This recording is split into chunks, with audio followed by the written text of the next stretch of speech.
Hello, class ninth. So, today we are going to continue the reading of the chapter in the Kingdom of Fools, Andher Nagari Chopat Raja. So, here we start the reading. Uh,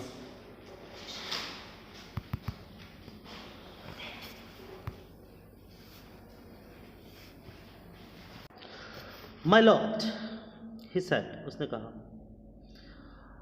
I am a poor goldsmith, मैं बेचारा गरीब सुनारा हूँ.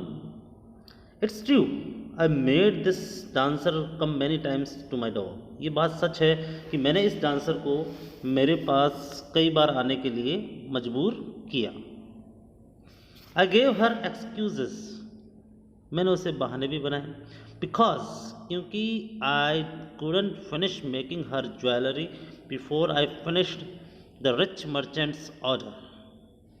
वो कहता है कि मेरे पास एक अमीर मर्चेंट के ऑर्डर आ गए थे, तो उस ऑर्डर के कारण मैं इस डांसर का ऑर्डर पूरा नहीं कर पाया था, तो ये प्रॉब्लम आ गई थी मुझे. They had a wedding coming and they wouldn't wait. You know how impatient rich man are.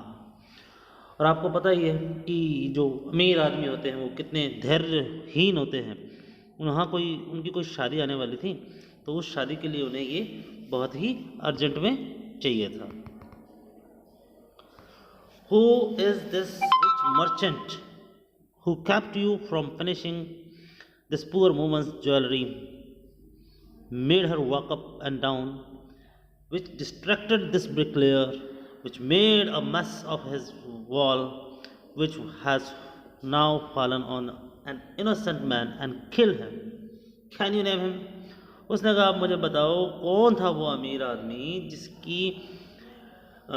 जिसका ऑर्डर पूरा करने के लिए आप बेचारी इस औरत को चक्कर कटवा रहे थे, और ये डांसर है वो इधर गली में इधर उधर घूम रही थी, और ये जो ब्रिक लेयर है वो इस डांसर के कारण अपना ध्यान काम में नहीं लगा पाया, और इस सब के कारण वो दीवार थी वो गलत बन गई, और लास्ट में बेचारा चोर, वो बेचारा मासूम आदमी उस दीवार के नीचे आकर मारा गया. आप मुझे उसका नाम बताओ. The goldsmith name the merchant and he was none other than the original owner of the house whose wall had fallen. जब गोल्ड स्मिथ ने उस आदमी का नाम लिया तो जो सामने आया वो बहुत हैरान कर देने वाला था. वो वही आदमी था जिसकी दीवार उस चोर के ऊपर गिरी थी. Now justice had come full circle. अब न्याय पूरा चक्र पूरा कर चुका था. थॉट द किंग, राजा ने सोचा. बैक टू द मर्चेंट, वापस उस मर्चेंट से बात करते हुए. When he was rudely summon back to the court, फिर उसे क्या बड़े र्यूडली तरीके से उसे वापस कोर्ट में बुलाया गया. ही अराइव्ड क्राइंग, वो चिल्लाता हुआ, it wasn't me but my father who ordered the jewellery. वो मैं नहीं था, मेरे पापा थे. He is dead, I am innocent. वो कहता वो तो मर गए, मैं तो मासूम हूँ, मैंने कोई गलती नहीं की है.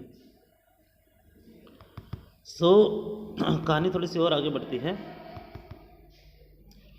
But the king consulted his minister and ruled decisively.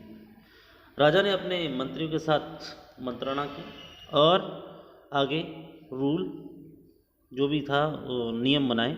It's true, your father is the true murder. अब ये पक्का हो चुका है कि आपके पिताजी ही कातिल थे. हिज डैड, वो मर चुके हैं. But somebody must be punished in his place. अब उसकी जगह किसी न किसी को तो पनिशमेंट देनी पड़ेगी. You have inherited everything from that criminal father of yours, कि तुमने अपने कातिल पिता से सब कुछ हासिल किया है. हिज रिचेस, उसके सारे पैसे, as well as his sins, और साथ में ही उसके सारे पाप भी. I knew at once, even when I first set eyes on you, that you were at the root of this horrible crime. कि मुझे शुरू में ही पता था कि इस भयानक अपराध के पीछे तुम्हारा ही हाथ हो सकता है. यू मस्ट डाई, अब तुम्हें मरना ही पड़ेगा. And he ordered a new stake, उसने एक नया फंदा मंगाया. A post with a sharp pointed end used to pierce through something. उसने एक नया, देख सकते हैं इस तरीके की चीज़ जो कि जैसा कि फ़ोटो में दे रखी है, स्टेक बनाया, मंगवाया, to be made ready for the execution, कि नया मारने का साधन बनाइए।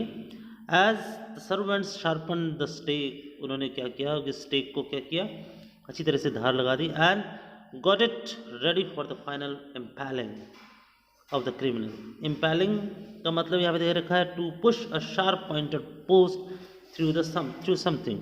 आप पिक्चर में देख पाएंगे कि ये जो तीखी चीज़ है ये है स्टेक, और जो इम्पैलिंग मतलब उसको आर पार करना of the criminal. It occurred to the minister that the rich merchant was somehow too thin.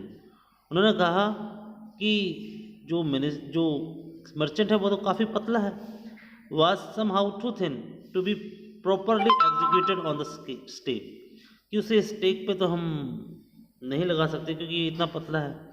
He appeal to the king's common sense, उसने किंग के कॉमन सेंस को थोड़ा सा बताया कि किंग ऐसा कैसे सोच सकता है। The king too worried about it, राजा इसके बारे में काफ़ी चिंतित हो गया।